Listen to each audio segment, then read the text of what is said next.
दूसरा क्वेश्चन लेते हैं। प्रणाम अंकल जी, मेरा प्रश्न है कि गायत्री माँ को माता क्यों कहा जाता है एवं सिंदूर क्यों चढ़ाया जाता है जबकि गायत्री माता कुंवारी है? ये कौन बताया कि आपको कि वो कुंवारी या ब्याहता है या विधवा है? कौन बताया आपको भाई? किसने बताया?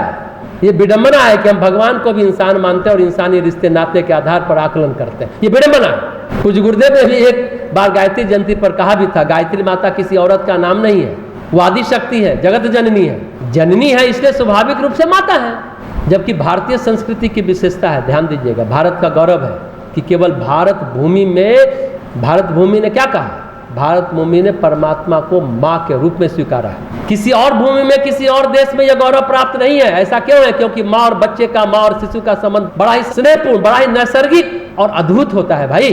बच्चा के लिए माँ सब कुछ होती है और माँ के लिए बच्चा भी सब कुछ होता है। यही से भाव गया और बाद में क्या हुआ? मदर मेरी की पूजा हुई। ईसाइयों ने भी उनको इस भाव को अडॉप्ट किया। मदर मेरी की गोद में नन्हे शिशु के रूप में ईसा दिखाए गए।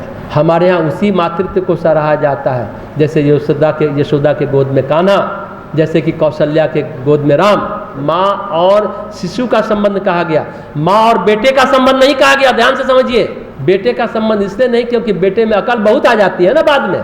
माँ और बेटे में या माँ और बेटी में स्नेह का स्वरूप फिर बदल जाता है अकल आने पर। उसको इतना दे दिया, हमें इतना ही दिया, गणित लगाने लगते हैं ना आप लोग। शैशव अवस्था में कोई गणित नहीं लगता है। क्या शिशु अपनी माँ से सवाल पूछ सकता है, क्या तुम विधवा हो या सिंदूर लगाती हो?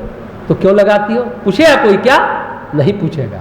यही बुद्धि लगा दिया आपने प्रश्न पूछने वालों ने। अब चलिए सिंदूर की कथा सुनते हैं हनुमान जी की। हनुमान जी ने पूछा सीता माता से कि माँ तुम सिंदूर क्यों लगाती हो? तो माता सीता ने क्या कहा? इससे तुम्हारी स्वामी की उम्र बढ़ती है ना, इसलिए हम सिंदूर लगाते हैं। तो क्या हुआ जानते हैं आप? हनुमान जी पूरे शरीर में सिंदूर लगाकर आ गए।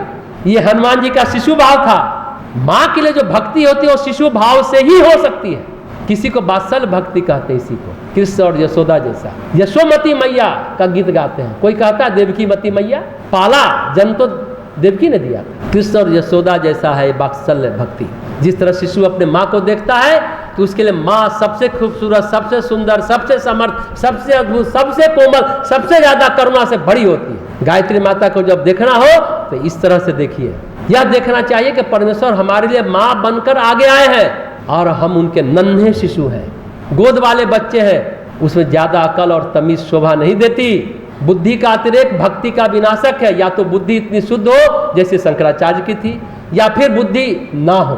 भक्ति करनी है तो बुद्धि नहीं चाहिए। बुद्धि आपको समझ के लिए, बुद्धि समझ के लिए जरूरी होती है और समर्पण के लिए निहायत गैर जरूरी है। समझ में आए बात? और ये सही भी है। जैसे विश्वास के बाद निष्ठा, जैसा हमने अभी कहा, उसके बाद आस्था, आस्था में बुद्धि विराम ले लेती है, उसके बाद श्रद्धा। तो बुद्धि जहां तक आपको समझा सके वहां तक तो ठीक है, और जहां समर्पण में बाधा बनने लगे तो उसे उस बुद्धि को वहीं त्याग देना चाहिए। तो गायत्री परमेश्वर का मातृस्वरूप है। गायत्री सूर्य की चेतना और शक्ति है। गायत्री उपासना न तो ब्रह्मा की उपासना है, न उनकी पत्नी की उपासना है। ब्रह्मा जी की पत्नी सरस्वती को माना गया है, न कि गायत्री को।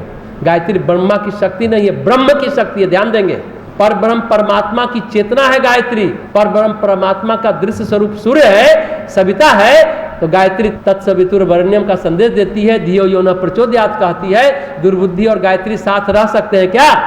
नहीं रह सकते। तो इस तरह के प्रश्न पूछना दुर्बुद्धि को दर्शाता है। देखिए, मदर मेरी तो कुंवारी थी, इससे क्या हुआ? ईसाइयों ने क्यों कहा कुंवारी माँ? ईसाइयों ने क्यों कहा कि कुंवारी मेरी के गर्भ से ईसा हुए? इसलिए कि हम ईसा और ईसा की माँ में किसी तरह की अपवित्रता नहीं देखना चाहते हैं, काम का कलुष नहीं देखना चाहते हैं। कहने का अर्थ है काम के कीचड़ से सामान्य संतति उत्पन्न होती है, लेकिन ईसा तो दिव्य है, ईश्वर के स्वरूप है, परमेश्वर के पुत्र है, इसलिए वो बिना काम के ही पैदा हुए। एक सच्ची घटना सुनिए। रमण महर्षि की एक गाय थी, नाम उन्होंने रखा था लक्ष्मी। बछिया से जब थोड़ी बड़ी हो गई तो एक दिन रमण महर्षि ने कहा, क्या तुम हमारे लिए बिना विवाह किए, बिना ब्रह्मचर्य खंडित किए दूध देने लगोगी हमको?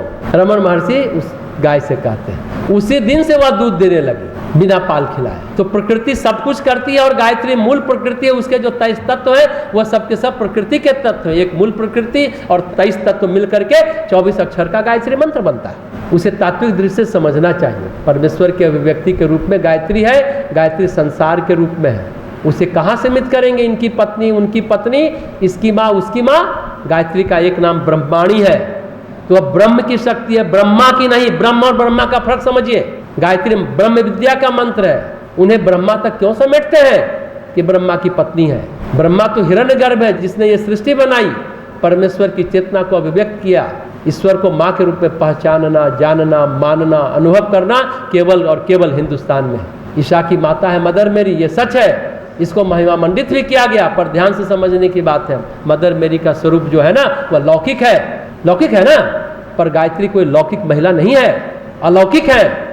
उनका कोई लौकिक शरीर नहीं है। गायत्री माता प्राकृतिक नहीं है, वो अति प्राकृतिक है, सुपर नेचुरल जिनको आप कह सकते हैं।